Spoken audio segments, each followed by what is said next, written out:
우리 구독자 여러분들, 우리 교우들 여러분들, 또 우리 교회 다니는 분들, 또 신앙이 없는 분들도 요즘 제 강의 참 많이 듣는다고 그러는데, 이런 우리나라의 역사, 한국 천주교회사를 보면은요, 정말 눈물 없이는, 정말 읽을 수 없고 눈물 없이 들을 수 없는 우리 신앙의 훌륭한 성조를 갖고 있어요. 2000년 전에 뭐 12제자, 그 후로 신약성서에 나오는 훌륭한 바르나바라든지 디모테오라든지 이런 훌륭한 분들도 많지만은, 우리 한국 천주교회사의 신앙의 성조들을 보면요, 세계 어떤 교회에 뒤지지 않는 훌륭한 그러한 성조를 모시고 있는 겁니다. 이 집안에 대해서 우리는 마제에 있는 남인학파의 정약현, 정약전, 정약종, 정약용, 이 사형제에 대해서 잘 알아야 합니다. 왜냐하면 우리 한국 천주교회사의 정말 거의 시작이고 뿌리라고 봐야 됩니다.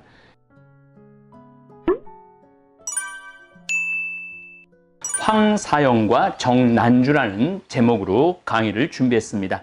황사영은 아마 대한민국에서 그래도 학교를 다녔던 분들이라면 황사영 백서까지는 누구나 다 아는 이야기일 것입니다. 또 정난주는 사실 이제 우리 신자들 외에는 잘 모르죠. 황사영 알렉시오의 부인이 정난주 마리아입니다.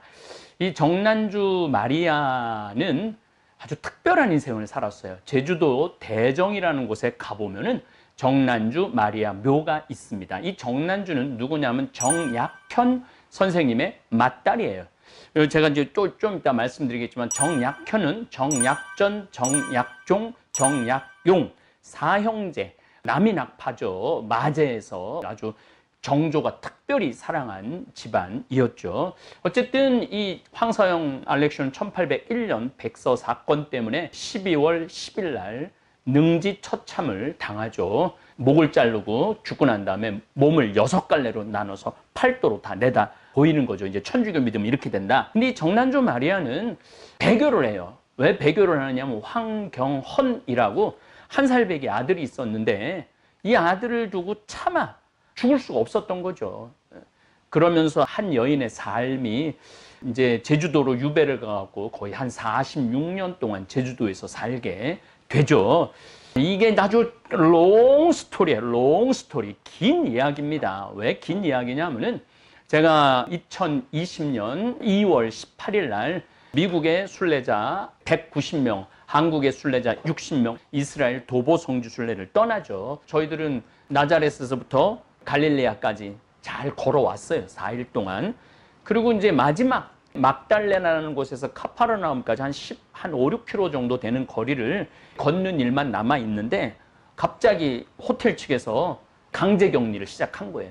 그래서 23일 오후부터 격리되기 시작하고, 밥을 호텔 방 앞에 내다 주고 23일 내내는 하루 종일 호텔에서 한 발자국도 못 나가게 됐죠. 근데 제가 이 난주라는 소설을 이번 성주순례 때 내 난주라는 소설을 좀 읽어봐야 되겠다. 그러면서 조금씩 읽는데, 이 소설은 작가가 나이가 많은 작가도 아닌데, 저야 뭐 이 책을 통해서 이 작가를 알았는데 너무너무 잘 쓴 거예요. 저도 나름대로 베스트셀러 작가죠. 제가 이제까지 책 5권을 썼는데 총 판매한 게 거의 100만 권 정도 팔았어요. 그러니까 어떻게 보면 밀리언 셀러 작가인데, 교만한 말이 아니고 책을 5권 쓴 사람의 입장에서 난주라는 정난주 마리아의 일생을 그린 책이에요. 이 난주라는 소설을 읽으면서, 야, 이 작가 정말로 글을 잘 썼다. 우리 조상님들의 삶, 그 어려운 여건 속에서 1800년에 우리 순교 성인들이 어떠한 삶을 살았는지 이번에 다시 한번 들여다보게 됐어요. 그래서 이제 이 난주라는 소설을 우리 교우들한테 한번 소개를 해줘야 되겠다. 이 난주, 정난주 마리아 이 책을 읽다가 보니까 결국은 누구를 찾아가게 됐느냐 하면, 남편인 황사영 알렉시오를 찾아가게 됐어요. 황사영 알렉시오가 원주교구 제천 대론에 황사영 알렉시오가 숨어있던 옹기장이 터가 있어요. 그리고 황사용 백서를 쓴 장소가 저 제천 배론입니다. 그러니까 여기서부터 딱 50km예요. 그래서 제가 내가 이 C19 극복을 위한 도보 성지순례를 내가 여기 한국에서 해야 되겠다. 그래서 이 평창에서부터 배론까지 5월 14, 15, 16, 17 목, 금, 토, 일 이렇게 4일 동안 저녁 7시부터 밤 10시까지 하루에 12km씩 걸었습니다. 왜냐하면 황사영 알렉시오가 백서를 쓴 곳이고 정난주 마리아의 남편이기 때문에 그렇습니다. 그런데 이 베론이라는 성지가 한국 교회사를 관통하고 있는 성지예요. 왜냐하면 이미 1801년 우리가 1784년에 이승훈이 세례를 받았다고 그러죠. 그런데 불과 20년도 되지 않았고 베론은 이미 천주교 신자들이 박해를 피해서 교천이 형성이 돼 있었어요. 200년 전에 베론이라고 그러면은 진짜 아무도 찾아오지 않는 정말 첫 산중이죠. 그래서 황사영 알렉시오 성조가 백서를 쓰기 위해서 또 이미 피신도 했고 그 톡을 해서 백서를 쓰게 되죠. 그러다 보니까 이 난주라는 소설 때문에 황사영 알렉시오의 황사영 백서 쓴 장소를 순례하게 됐고 또 거기엔 또 누가 있느냐면 최양업 토마 신부님, 우리나라 두 번째 신부님 묘가 있어요. 아마 베론 역시 최양업 토마 신부님께서 11년 6개월 정도 사목을 하셨는데 이 베론도 아주 중요한 당신의 사목지였다고 저는 생각을 합니다. 그러니까 최양업 토마 신부님의 묘가 있죠. 그리고 정말 기가 막힌 성인이 한 분 계세요. 장주기 요셉 성인이라고 이 베론에 신학교를 시작한다고 그러니까 당신의 집을 봉헌을 했어요. 그래갖고 신학생들 공부할 수 있도록 자기의 집을 내주고 자신은 관리인이 되고 1866년 3월 30일 날 순교를 하시죠. 그래서 장주기 요셉 성인은 성인이시고 최양업 신부님하고 황사영 알렉시오는 지금 복자품에 올라 계시죠. 어쨌거나 이 황사영 알렉시오에 대한 이야기를 좀 하도록 하겠습니다. 정조 임금은 남인, 북인, 서인, 동인 다색 당파라고 그러죠. 이렇게 당파 싸움을 맨날 했는데 이 정조 임금은 이거 안 되겠다. 누구나 당파를 가리지 않고 다 인재를 뽑아야 되겠다. 그래서 탕평책을 씁니다. 그래서 1790년에 전국에 인재들 등용한다고 과거 시험을 봐요. 과거 시험을 보는데 이제 시험이 끝나고 시관들이 이렇게 답안지를 걷어갖고 점수를 매기고 장원급제 또 뭐 진사급제 이런 걸 해야 되잖아요. 그런데 답안지를 하나 딱 봤는데 기가 막힌 답안지가 있는 거예요. 이야, 이렇게 답안을 기가 막히게 쓴 사람이 있구나. 그래갖고 쫓아갑니다. 정조 임금님한테 그 답안지를 들고 임금님 기쁘게 해준다고 임금님 이렇게 기가 막힌 훌륭한 인재가 있습니다. 보십시오. 정조가 보니까 답안이 이거는 뭐 완전히 대단한 답안지가 나온 거예요. 그래서 야, 내가 이런 초야 인재를 묻어두고 정말 이렇게 쓰지를 못했구나. 정말 대단한 인재가 누군지 빨리 찾아와라. 그래서 시관이 황사영을 부른 거죠. 불렀는데 여러분들 제일 나이 많은 사람이 과거 시험을 제 기억으로는 70살이 넘어서 과거에 급제한 사람도 있어요. 나이 제한이 거의 없어요. 그렇기 때문에 이 정도 장원급제할 정도 되면 30살에서 한 40살쯤 장원급제를 하지 않았을까 그렇게 했는데 딱 손을 들고 나오는데 딱 17살짜리 정말로 청년이 나온 거예요. 그런데 얼마나 잘생기고 수염이 얼마나 아름다우면은 황사영을 뭐라고 부르느냐면 헌헌장부라고 부릅니다. 헌헌장부가 뭐냐면 수염이 아름다운 젊은이라는 거예요. 그러니까 이 시관들도 조정 대신들도 특별히 정조 임금이 놀랍니다. 아니 나이가 한 3, 40쯤 될 줄 알았는데 17살짜리 이 어린 젊은이가 이 답안을 쓰니까 정조 임금이 황사영 손을 덥석 잡아요. 그래갖고 뭐라고 그러느냐면 이렇게 훌륭한 인재를 찾아서 내가 얼마나 기쁜지 모른다. 그런데 지금 17살밖에 안 됐기 때문에 20살이 되면 네가 나를 찾아와라. 그때 내가 높은 벼슬을 주겠다. 그리고 3년 동안 내가 내탕부, 그러니까 임금이 쓸 수 있는 자금이죠. 내탕부에서 장학금도 주겠다. 너는 3년 동안 공부만 해라. 이렇게 하고 임금이 손을 잡는 거는 이거 어무라고 그래요. 어무. 임금이 보통 이 사람들 손을 한번 잡으면 이 사람은 함부로 건드릴 수가 없어요. 그리고 황사영은 잡힐 때도 이 어무, 임금이 잡힌 손에 비단을 감고 있어서 손목에. 그래서 잡힐 때도 그래요. 내가 너희들한테 결박해서 잡혀가지만은 1790년에 17살이었으니까 1800년에 순교를 하니까 28살에 순교를 하게 되는 거죠. 굉장히 젊은 나이에 순교를 합니다. 어쨌든 잡혀갈 때도 이 어무, 임금이 만진 손은 건드리지 않고 다른 것을 결박을 해갖고 가죠. 여러분들 그 속리산에 종이품 소나무 있죠? 그것도 임금이 그 소나무에 손을 댔기 때문에 종이품이 된 거예요.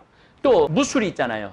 궁녀들이 막 설거지하고 청소하고 부리는 무술이들도 임금이 지나가다가 아이고 이거 누가 이렇게 음식을 맛있게 했느냐고 좀 데리고 와보라고 그래갖고 손을 딱 한번 무술이 손을 잡았다. 그러면은 이 궁녀가 무술이를 회초리를 쳐도 귀싸대기를 때려도 무술이들은 말 한마디 못했어요. 그런데 임금이 딱 손을 잡는 순간 이 무술이는 품계가 정이품이 돼요. 궁녀 7, 8을 거느릴 수 있는 그런 자리가 돼요. 그래서 이 황사영 알렉시오가 임금의 손을 잡았기 때문에 선비들도 지나가다가 정말 높은, 정말 이 귀한 분한테 그 사랑채에다가 절을 하고 지나갈 정도로 대단한 그러한 자리에 황사영 알렉시오가 들어갑니다. 그런데 문제는 황사영 알렉시오가 누구의 제자가 되느냐면 정약종의 제자가 돼요. 정약종. 자, 이 집안에 대해서 우리는 마제에 있는 남인학파의 정약현, 정약전, 정약종, 정약용 이 사형제에 대해서 잘 알아야 합니다. 왜냐하면 우리 한국 천주교회사의 정말 거의 시작이고 뿌리라고 봐야 됩니다.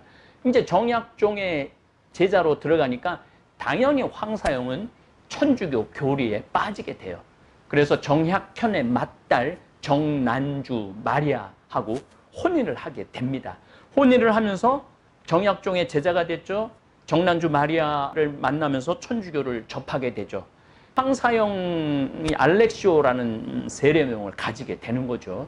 이 천주교에 너무 빠져갖고 천주교 교리, 이건 학문이 아니다. 서학이라고 그랬죠. 서양에서 온 학문이다. 그래서 서학이라고 그랬는데 이건 서학이 아니다. 이건 우주 만물을 창조하신 천주님을 믿는 신앙이다. 이렇게 얘기를 합니다. 정약종, 이 또 정약종을 우리가 좀 이해를 해야 돼요. 이 정약종은 1801년에 순교를 합니다. 정약종 아구스티노. 근데 이 정약종은 명도의 초대 회장이에요. 뭐냐면 명동성당에 이제 교우들이 탁 김범우 집에 모여갖고 교리를 막 배우고 이제 신앙을 하고, 그때는 막 한방에 양반, 쌍놈, 뭐 천민 할 거 없이 다 한방에 모여갖고 형제요, 자매라고 이 계급이 없어져 버리는 거예요. 이 천주교, 한국 천주교, 조선 천주교에 들어와갖고, 그러니까 양반들은 이 쌍놈, 사람 취급하지 않은 사람들을 존중하면서 느끼는 기쁨, 또 쌍놈, 이 천민들은 이거는 양반이 나보고 형제라고 그러네, 양반이 나보고 자매라고 그러네, 이러면서 이게 참 세상이다. 그래서 이제 막 천주교가 급속하게 늘어나게 되는 거죠. 그런데 명도의 회장으로서 워낙 학식이 뛰어나기 때문에 정약전은 거제도로 유배를 가갖고, 거문도로 유배를 가갖고 자산 어보를 쓰죠. 한 560종의 우리나라 이 생물학자의 생물학자. 정약현은 제일 큰 형은 천주교에 발을 들이지 않아요. 정난주 마리아만 삼촌 집에 왔다 갔다 하면서 천주교를 받아들이게 되는 거죠. 정약현은 진사시험에 3등으로 합격을 해요. 다산 얘기도 조금 있으면 제가 말씀을 드리겠지만은, 하여튼 정약종은 주교요지를 쓰고 정약전, 정약용 둘째, 넷째는 배교를 하는데 이 셋째 정약종은 배교를 하잖아요. 끝까지 순교의 길을 가죠. 그리고 이 정철상 가롤로라고 아들이 있는데 아버지 옥바라지를 너무너무 열심히 하는 거야. 자기도 천주교 신자고, 그런데 천주교 신자인 거 다 드러내고 아버지 옥바라지를 하고 아버지가 순교하고 바로 정철상 가롤로도 순교를 합니다. 자, 정약종 아구스티노, 정철상 가롤로도 순교를 하는데 이때 이 집에 위대한 인물 하나가 나와요. 그게 누구냐면 정하상 바오로가 아버지 순교할 때 몇 살이냐면 8살이에요. 8살. 그 다음에 정정의 엘리사벳은 한 15살 됩니다. 이 정하상 바오로 성인은 아버지 정약종이 그렇게 죽고 어디로 이제 가느냐 하면은 마제에 있는 정약용 집에 가요. 어쨌든 이 정철상 가롤로 형이 사형 선고문 내용이 이럽니다. 이건 정철상 가롤로한테 내린 내용이에요. 사형 선고문이에요. 너는 천주교에 깊이 빠져 집안 제사에 참석하지 않았으며 요사한 스승 곧 주문모 야고보 신부를 보호하려고 송곳으로 찔러도 말하지 않았다. 주문모를 맞이하여 거처하도록 하고 흉악한 무리들을 불러서 모임을 가졌으며 개나 돼지처럼 행동하면서 인간의 윤리를 무너뜨린 죄는 10,000번 죽어도 아깝지 않다. 이 얘기 뭐냐면은 제가 왜 이 얘기를 특별히 넣느냐 하면은 이 주문모 신부님을 황사영 알렉시오도 굉장히 그러니까 이 주문모 신부님은 황사영 알렉시오를 너무너무 아끼고 사랑했어요. 왜 아끼고 사랑했느냐 하면은 너무 똑똑하고 교리도 너무너무 잘 가르치고 신부 말이라면 탁착 알아듣고 그런데 이 정철상 가롤로 역시 주문모 신부님을 보호하려고 여기 이제 강완숙 골론바라는 탁월한 인물이 나와요. 주문모 신부님 계속 보호, 6년 정도 보호를 하죠. 어쨌거나 자꾸 번외로 넘어가면 안 되니까 정하상 바오로 성인은 이제 그 마제에 있으면서 너무 서름을 받아요. 그래서 어느 정도로 서름을 받느냐 하면은 천주교 때문에 정씨 일가가 전부 풍비박산이 나죠. 그래서 정씨 일가는 천주교란 말만 들어도 벌벌 떨면서 그런 교를 계속 믿으려 한다는 생각조차 할 수가 없었어요. 그래서 친척들은 정하상과 그 집안 식구들이 천주교를 버리게 하려고 온갖 노력을 합니다. 통렬한 비난도 하고 협박도 하고 멸시도 하고 조소도 하고 심지어 학대까지도 모두 동원을 합니다. 그런데 정하상 바오로 성인 엄마 유소사 채칠리아는 너는 절대 천주님을 배교하면 안 된다. 왜냐하면 너 아버지가 천주교 초대 명도회 회장을 하셨고 아버지가 순교를 하셨고 네 형 정철상 가롤로도 아버지를 뒤따라서 또 신부님을 보호하느냐고 끝까지 입을 열지 않은 정말로 훌륭한 너 형하고 아버지를 모셨으니 너는 형하고 아버지 얼굴에 먹칠하는 그런 자식이 돼서는 안 된다. 그러면서 정하상 바오로 성인은요, 그 마루상에서 밥을 못 먹었다고 그래요. 항상 부엌에서 밥을 서서 먹었다고 그래요. 그렇게 무시를 당합니다. 그래서 이제 어머니한테만 계속 입으로만 교리서를 다 태워 없앴으니까 백두산으로 유배를 간 조동섬 유스티노한테 가서 한글하고 한문하고 교리를 배우죠. 그래서 이 정하상 성인은 상제상서라는 책을 써요. 1839년에 이거를 내죠. 상제상서라는 게 뭐냐면은 재상한테 올리는 글이야. 그러니까 우리나라 영의정한테 올리는 글이야.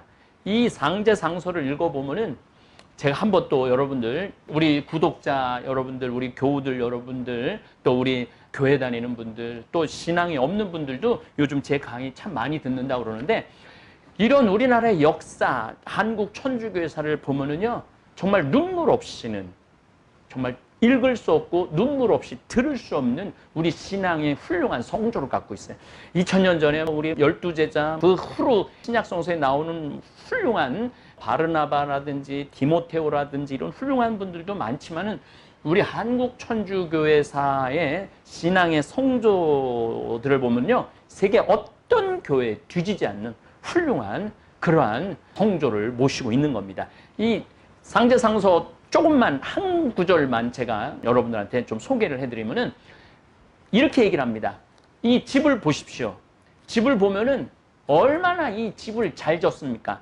그러면은 이 대고를 봐도 이렇게 잘 진 대고를 보고 아, 이 대고를 지은 이 목장이 누구냐를 물어보고 분명히 대궐이 있다는 것은 대고를 지은 사람이 있습니다. 훌륭한 그림을 보십시오. 훌륭한 그림을 보면은 그 그림을 그린 사람이 있습니다. 지금 이 지구라는 천지 만물의 이 금수강산을 보면은 이거를 만든 분이 있을 거 아닙니까? 이걸 만든 분이 조물주 천주님입니다. 이 천주님을 믿는 게 왜 죄가 됩니까? 이렇게 정말 읍소하는 거죠. 재상한테. 그래서 상제상서를 써서 올립니다. 어쨌거나 하여튼 1824년 1801년에 8살이었으니 1824년이 되면은 우리 정화상 성인이 몇 살이 됩니까? 32살이 돼요. 32살이 돼서 이때부터는 조선 천주교회 재건에 앞장서요. 그래서 중국이 한 5천리가 훨씬 넘죠. 이 5천리가 넘는 중국을 9번이나 갔다 와요. 왜 9번을 갔다 오느냐 하면은 신부님 모셔오려고. 그래서 모방 신부, 샤스당 신부, 앵베르 주교, 유방제 신부, 정말 이제 다 무너져간 천주교를 일으킨 장본인이 누구냐면 정화상 바오로 성인이에요. 더 놀라운 건 1836년에 모방 신부님이 이제 신부, 방인 신부를 키워야 된다. 그래서 똑똑한 신학생, 젊은 학생들을 모아야 된다. 그래갖고 이 충청도의 똑똑한 신학생 셋을 뽑죠. 누구? 김대건, 안드레아 신부님, 최양업, 토마스 신부님, 최방제 신학생. 최방제 신학생은 마카오로 유학을 가고 2년 만에 풍토병으로 죽어요. 그래서 이 두 분이 우리나라 1호 신부, 2호 신부가 되는데 누구 손에 이끌려서 중국으로 가느냐면 정화상 바오로 성인 손에 이끌려서 이제 41살, 2살 된 이 바오로 성인이 대소년을 손을 잡고 넘어가면서 아버지가 일으켜내온 조선 천주교회, 이걸 내가 이 젊은 대소년을 통해서 다시 일으키기를 바라는 마음으로 모시고 가죠. 참. 그러니까 1839년에는 결국은 이제 정화상 성인이 기해박해 목숨을 잃어요. 이때 누가 목숨을 잃느냐면 정정의 엘리사벳 누나, 5살 위인 누나, 그 다음에 정화상 바오로 성인 80이 다 된 유소사 채칠리아, 기해박해 때 셋 다 순교를 합니다. 그러므로 해서 이 집안 정약종, 정철상, 유소사 채칠리아, 정정의 엘리사벳, 정화상 바오로 성인은 천주교라는 이름 때문에 온 집안이 다 순교를 하는 집안이 돼요. 정말 조선 최고의 천주교 집안이라고 해도 지나친 말이 아니죠. 그래서 이 황사영 알렉시오는 정약종의 제자가 되고 그러면서 정약현의 맏딸이 되면서 천주교를 접하게 되고 황사영은 1798년에서 1799년까지 요 2년 동안은 아예 한양으로 올라가요. 원래 창녕 황씨인데 한양으로 완전히 올라가고 어떻게 하느냐. 한양에서 천주교를 대놓고 포교를 합니다. 대놓고 포교를 하는데 포졸들이 잡으려고 해도 잡을 수가 없는 거예요. 왜 못 잡느냐 하면 어무 임금의 손을 잡힌 사람이기 때문에 체포를 못 하는 거예요. 그래서 포도대장한테 저 황사영이라는 사람이 대놓고 천주교를 지금 교리를 하고 모임을 갖고 있는데 저 사람을 잡아야 되는데 아니 어무가 내린 사람이라 잡지 못하니 포도대장님 임금한테 가서 제발 좀 저 황사영 좀 붙잡을 수 있도록 해달라고 그렇게 얘기를 합니다. 그랬을 때 정조 임금한테 그 얘기를 하는데 정조 임금이 이렇게 말을 합니다. 내가 20살이 되면은 찾아오면 높은 벼슬을 주겠다고 했는데도 불구하고 자기가 믿고 신봉하는 그 학문을 위해서 나한테 찾아오지 않는 저 황사영의 인품은 말할 것도 없이 훌륭하다. 그러니까 잡지 말아라. 임금이 어명을 내려요. 그러니까 황사영은 그래서 주위에서 뭐라 그러냐, 황사영이 가르치는 천주교 교리를 이해하지 못하면 바보다. 그만큼 쉽고 명확하게 교리를 가르쳤던 것이죠. 바로 이 황사영의 아내가 정난주 마리아, 그리고 황경헌, 이 추자도 얘기를 제가 좀 드리겠지만은 황경헌이라는 2살배기가 돼서 추자도로 가죠. 이 아들 하나를 살리기 위한 한 여인의 고뇌, 고통, 신앙의 괴로움, 신앙을 지키기 위하여 얼마나 힘든 삶을 선택했는가, 우리가 얼마나 지금 신앙을 취미생활로 하고 있는가를 이 난주라는 소설을 통해서 우리는 느낄 수가 있죠. 어쨌든 이 황사영은 1801년에 형제들이 집안이 11대 벼슬을 11대 전에는 한성에 지금으로 말하면 서울특별시장을 해요. 그러니까 11대 내내 벼슬을 한 집안이에요. 정말로 명가죠. 저도 황씨지만은 저는 장수왕이고 여기는 창녕왕이고 제일 위는 평해황이라고, 그리고 뭐 또 좀 많은 황씨들이 있지만은 저는 황희정승이 우리 선조라고 그러는데 그것보다도 황사영 알렉시오가 내 선조라는 것에 대해서 너무너무 자랑스럽습니다. 어쨌거나 하여튼 이렇게 해서 황사영은 천주교 신자들이 막 목에 날아가고 스승도 목에 날아가고 그러니까 북경 주교한테 편지를 써요. 62cm, 그 다음에 38cm 되는 비단에다가 13,011자를 써넣어요. 정말 간 자체가 하나도 없어. 13,011자를 전부 다 정자체로 써요. 이 내용을 제가 읽어보니까 너무 기가 막히게 잘 썼더라고요. 달래 천주교회사를 읽어보면 전문이 다 나와 있어요. 전문이 나와 있는데 우리는 뭐 고등학교 다닐 때 황사용, 백서는 막 황사용 죽일 놈이라고 그러는데 그렇게 죽일 놈은 아닙니다. 그리고 이제 네 번째가 그 유명한 다산정약용입니다. 이 다산정약용은 목민심서, 흠음신서를 써서 관리의 몸가짐과 백성을 어떻게 잘 다스려야 하는지 아주 잘 쓴 책이에요. 제가 잠비아 대통령 만나러 땅 달라고 갔을 때 잠비아 대통령한테 선물한 책이 바로 목민심서, 흠음심서 영어본을 선물로 줬습니다. 그만큼 세계 어디다 내놔도 자랑스러운 책을 쓴 분입니다. 어떻게 보면은 율곡 2위나 태계 2황보다 더 대단한 학식을 또 대단한 깊이를 가진 분이 다산정약용이죠. 다산정약용하고 정약전은 배교를 합니다. 그래서 정약전은 거문도로, 정약용은 강진으로 유배를 갑니다.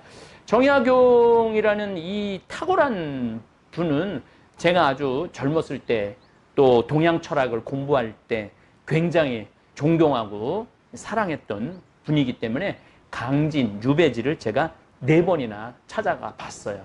17년인가 18년인가를 유배를 하죠. 뭐 그 긴 세월 동안. 이게 1800년에 천주교가 풍비박살이 나요. 왜 그러느냐 하면은 1800년에 누가 죽느냐 하면은 정조임금이 죽어요.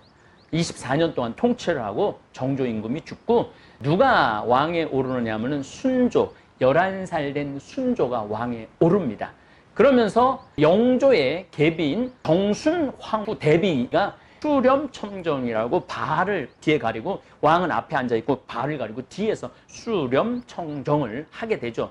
근데 이 계비는 누구를 진짜 미워하느냐 하면 남인 계열의 학자들을 너무너무 미워했어요. 자기 아버지의 죽음하고 연관이 돼 있고 오빠의 죽음하고도 연관이 돼 있습니다. 그래서 남인 학파를 전부 다 제거를 하려면 천주교라는 누명을 씌워갖고 싹 다 제거를 한 거죠. 그래갖고 1801년 신유박해 때 모든 남인들이 다 요절이 나는 거예요. 우리가 알고 있는 이벽, 권철신, 이승훈, 그 다음에 정약용, 정약종, 정약전 이런 분들이 이때 다 유배를 가거나 목숨을 잃게 되는 거죠. 그리고 이 순조는 13살 되는 해에 이거는 아니지 않느냐. 그래서 조금씩 박해를 좀 못하게 해요. 정순왕후가 못하게 해요. 그러면서 천주교가 좀 자유로워지면서 1839년 이때 기해박해 받을 때 한 8,000명 정도 되고 그 다음에 최양업 신부님이 들어올 때 18,000명이라는 1849년경에는 어마어마한 숫자로 천주교가 불어나죠. 그래서 왜 제가 정약종까지 이야기를 하느냐 하면은 황사영 알렉시오라는 분이 정약종이라는 분을 만나면서 천주교를 알게 되고 정난주 마리아와 결혼을 하면서 정말 천주교의 거의 수호자가 됐던 것이죠. 또 베론 성지에 빼놓을 수 없는 분이 최양업 토마 신부님입니다. 지금 베론은 최양업 토마 신부님의 묘가 있는 성지입니다. 최양업 신부님은 1836년에 김대건 신부님과 최방제와 유학길에 오르죠. 누가 데리고 갔다고 그랬어요? 정화상 바오로 성인이 북경까지 중국까지 데려다주고 원래는 말레이시아 페낭이라는 곳에 공부를 하려고 했는데 거기가 좀 파리 외방선교 신부들이 좋아하지 않았어요. 그래서 어디로 유학길에 오르느냐 마카오라는 홍콩에서 한 1시간 정도. 지금은 뭐 1시간이지만 그때는 뭐 1836년에 떠나갖고 1837년 4월, 5월경에 마카오에 도착을 했으니까 거의 6개월 동안, 거의 한 8, 9개월 동안 유학길에 오른 거죠. 제가 김대건 안드레아 신부님, 최양업 토마 신부님 라틴어로 쓴 편지를 보니까 이분들이 보통 똑똑한 분들이 아니에요. 저는 뭐 신학교에서 라틴어를 3년 동안 배워도 편지 한 통 제대로 못 쓰는데 이분들은 기가 막히게 라틴어로 편지를 쓰셨던 거죠. 김대건 신부님 1845년에 서품을 받으시죠. 그리고 1846년 9월 16일 날 순교를 하시죠. 그런데 이 최양업 토마 신부님은 몇 번, 한번 밀란이 일어나고 마카오로도 한번 피난 가고, 그 다음에 만주의 소팔가자라는 곳도 몽고에 피난을 가고, 하여튼 그 유학길이 결코 편안하지 않았어요. 그러니까 최방자라는 고 신학생은 2년 만에 풍토병으로 목숨을 잃게 되죠. 1821년 3월 1일 날 충청도 청양 다락골이라는 곳에 태어납니다. 최양업 토마 신부님은, 김대건 신부님은 1년 3개월 정도밖에 사목을 못했지만 최양업 신부님 11개월 반을 조선에서 사목을 하죠. 그래서 사실은 업적으로 보면은 김대건 신부님은 첫 신부님이고, 물론 김대건 신부님 편지를 읽어보면은 너무너무 훌륭하시지만은 최양업 신부님의 업적은 그야말로 발로 뛴 업적입니다. 1861년 6월 15일경 경상북도 문경에서 아마 장티푸스에 걸려서 돌아가시지 않았을까, 그런 생각이 듭니다. 제 생각에 문경세제를 넘었으면은 어디가 나오느냐 하면 천둥산 박달재가 나와요. 천둥산 박달재에서 바로 그 고를 타고 넘으면은 배론이라는 아주 오래된, 거의 한 6, 70년이 된 교우천이 있었죠. 그러니까 항상 제 생각에 최양업 신부님은 배론 성지를 반드시 들렀을 거라고 생각을 합니다.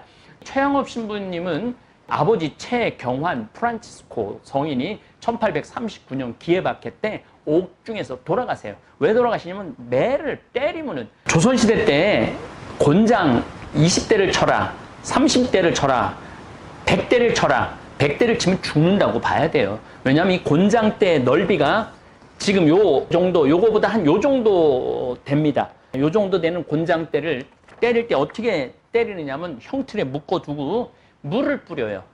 죄인 몸 위에다 물을 뿌려요. 그래서 물을 뿌리고 난 다음에 이 곤장대를 한 대를 내리치면은 어떻게 되느냐면 찰사닥 물하고 이 무명천하고 이렇게 붙잖아요. 치고 뛰는 게 아니에요. 한 대를 때리고 딱 누르고 있어요. 누르고 있다가 떼면은 살점이 떨어져 나오는 거예요. 그래서 그렇게 100대를 치면은 살아 나오는 사람이 거의 없다고 봐야 돼요. 그래서 최경환 프란치스코 성인은 어떻게 하느냐면 옥에서 죽어요. 근데 이성래 마리아가 엄마야. 최경환 프란치스코 누구의 아버지느냐면 최양업 토마 신부님의 아버지야. 마카오로 유학을 간 아들을 두고 1839년에 죽어요.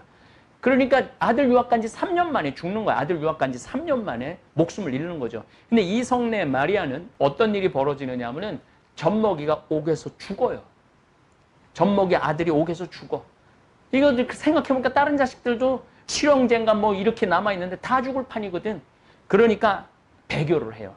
배교를 해갖고 다른 자식을 살려야 되겠다, 이런 생각을 하고 하는데, 이성래 마리아가 나갔는데 보니까 아들이 신부가 되려고 마카오까지 유학을 간 아들의 엄마야. 그래서 다시 잡아들입니다. 이때 이성래 마리아는 자기가 배교한 것에 대해서 크게 후회를 하고 끝까지 순교의 길을 갑니다. 이때 거지들이 다 된 동생 야고보, 최양업 토마 신부님의 야고보라는 동생이 있는데, 최양업 토마 신부님의 동생 야고보와 7살, 8살, 10살 된 동생들이 동냥을 해갖고 전날 망나니를 찾아가요. 망나니를 찾아가고 우리 엄마 참수할 때 한 번에 내리쳐 달라고, 우리 엄마 안 아프게. 그러니까 이 망나니가 기가 막히잖아요. 다 된 거지들이 와갖고 자기 엄마 죽이는 건 뭐 기정사실이니까 한 번에 쳐달라고. 김대건 신부님은 몇 번째 목이 떨어지느냐 하면 6번째 목이 떨어져요. 망나니가 한 번에 싹둑 자르면은 고통받지 않는데, 이 망나니들이 정말로 망나니 짓을 하는 거죠. 한 번 자르고 다른 사람들한테 공포, 구경 온 사람한테 공포 조장하고 또 한 번 자르고, 그러면서 죽는 순교자한테 공포를 주고. 그래서 김대건 신부님 6번을 쳐서 신부님 목이 떨어지시죠. 그런데 이성래 마리아는 그 망나니도 감동을 해요. 정철상 가롤로가 정약종 아버지 옥바라지를 하듯이 이 자식들도 어머니 옥바라지를 한 거죠. 옥바라지를 하면서 그렇게 동냥을 해갖고 돈을 갖다 주니까 이 망나니가 밤에 칼을 정말로 열심히 갈았대요. 갈아갖고 한 번에 이성래 마리아 목은 한 번에 치죠. 그러니까 해 하늘이라는 증조부부터 천주교를 믿어갖고 한 군데 머무를 수가 없었어. 다락골에서 그냥 떠돌아 다니다가 결국은 지금 안양에 있는 수리산, 그래서 지금 그 수리산 성지에 최경환 프란치스코 성인의 묘가 모셔져 있죠. 우리나라 곳곳에 그러한 정말 기가 막힌 사연이, 우리 신앙의 성조들의 사연이 묻어 있습니다. 1849년 4월 15일 날 서품을 받으신 최양업 토마 신부님은 1849년에 이제 드디어 조선에 들어오죠. 조선에 들어오기 위해서 5년 동안 시도를 하다가 조선에 들어옵니다. 신부님은 압록강을 건너서 조선으로 들어오는데, 당시 페레올 주교 W 신부님을 만나고 이제 정말 6개월 동안 삼남, 충청도, 경상도, 전라도 지방을 5천리를 돌면서 고해 성사를 주고 미사를 집전했죠. 그 외에도 129개 공소를 돌면서 11년 6개월 동안 사목을 했습니다. 그래서 이 신부님이 1년 동안 걸어다닌 길이 7,000리래요. 7,000리. 말이 7,000리지, 제가 여기 평창에서부터 배론 성지까지 100리 걸었어요. 100리. 그것도 4일 동안 100리를 걸었는데 중간에 발톱, 이게 발톱 보여줄 수도 없고, 발톱이, 새끼 발톱이 죽어갖고 새카맣게 해갖고 이제 빠지기 일보 직전인데, 겨우 100리를 걷고도 발톱이 빠지려고 그랬는데, 그 옛날에 뭐가 있었어? 집신을 신고 7천리를 돌아다니셨으니, 선교한다고 돌아다니셨으니 12개월 반 만에 세도 넘기 힘든다는 문경 세제를 넘다가 목숨을 잃으신 것이죠. 어쨌든 우리 신부님은 선교사들이 파견되기 전에 조선의 실정과 풍습을 익힐 것을 마카오 이제 신학교 선생이자 또 파리 외방 선교 본부장인 리브 신부에게 계속 조선의 풍습을 익히고 들어와야 된다. 파리 외방 정교 신부들이 그러면서 아주 굉장히 자존심이 강한 신부님이었어요. 조선 천주교에서는 페레올 주교가 천주교 공동체에 영향력 있는 양반만 감싸고 돌았어요. 그래서 민중 신자들이 소외되고 있었음에 대해서 페레올 주교를 비판을 해요. 왜 양반만 감싸고 도느냐? 이 상민들, 천민들도 하느님의 아들, 딸들이다. 그러면서 페레올 주교하고 조금 갈등도 있기도 하죠. 어쨌든 이 최양업 신부님은 신학을 공부한 정말 신지식인이었지만은 한문으로 가르치지 않아요. 한글로 바꿉니다.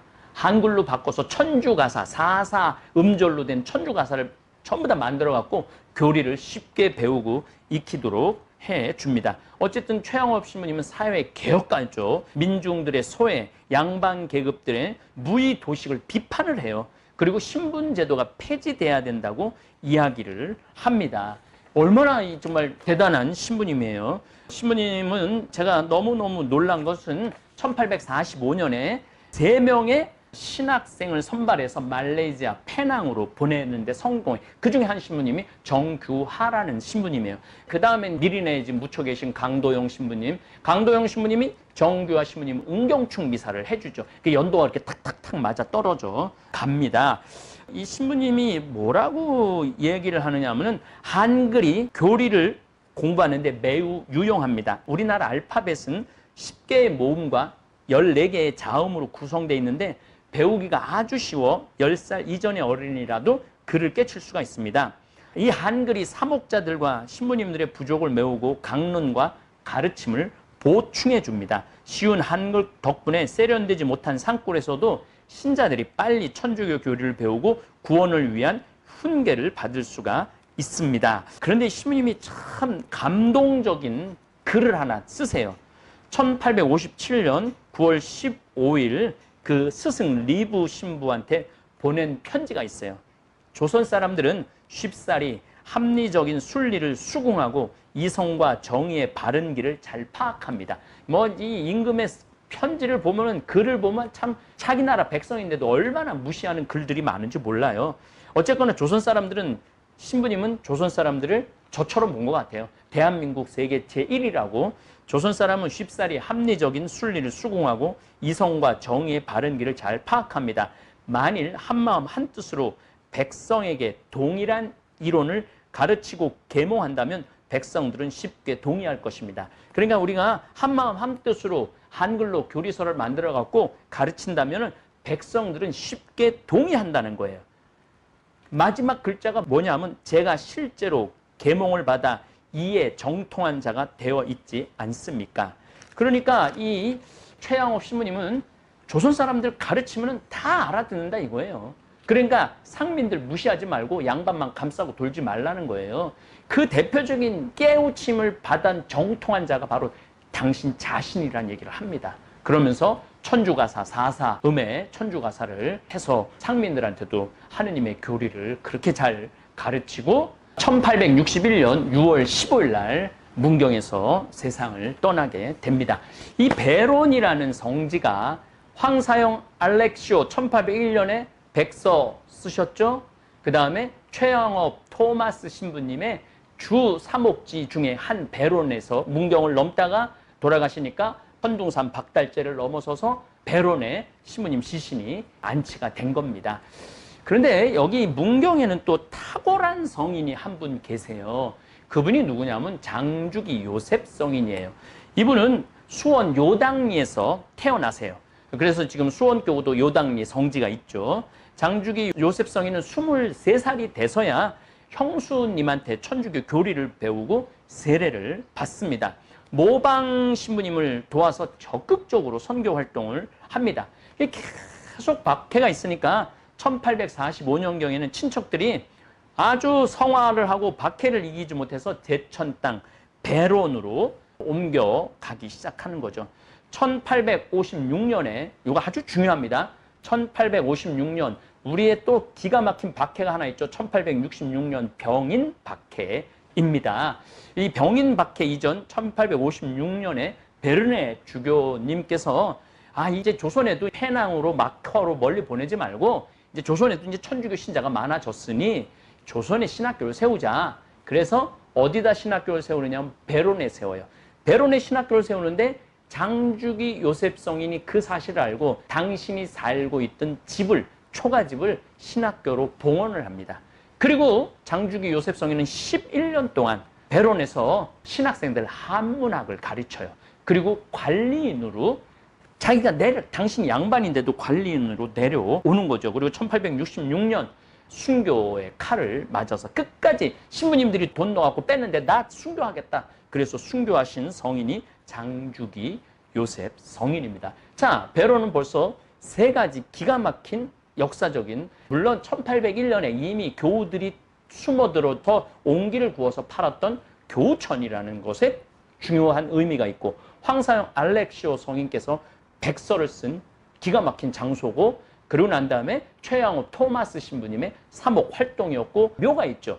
그리고 장주기 요셉 성인이 베르네 주교가 최초로 신학교를 할 때 당신의 집을 내놔갖고 그 신학교 관리인으로 내려놨고 11년 동안 관리인으로서 신학생 양성에 힘을 썼던 분이죠. 그러니까 이 정하상 바오로 성인이 신학생들 사제를 양성하기 위해서 그렇게 온 일생을 바쳤고, 장주기 요셉 성인은 아예 조선의 신학교회가 있는 걸 당신이 바치신 분이 바로 장주기 요셉 성인입니다.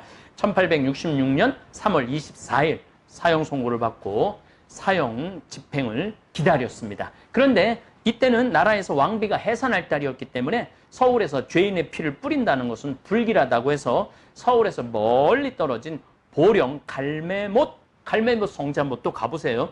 어쨌든 장주기 요셉 성인은 64세에 순교를 하시죠. 오늘도 황창현 신부님의 강연에 함께해 주셔서 감사합니다.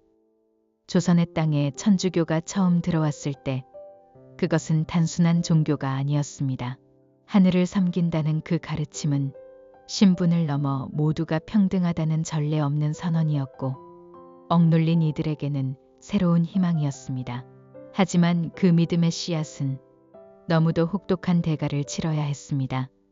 황사영 백서는 잔인한 박해 속에서도 진리를 향한 외침이었습니다. 그가 남긴 피 맺힌 글 한 장은 단지 조정을 향한 고발이 아니라 후대를 위한 간절한 기도였습니다. 정난주는 어땠을까요?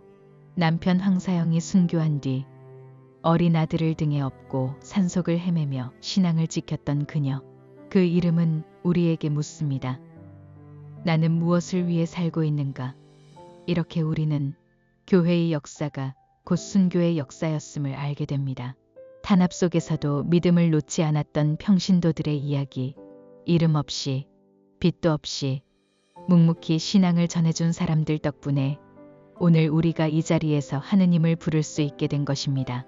신부님 말씀처럼 한국 천주교의 역사는 눈물과 피의 역사입니다.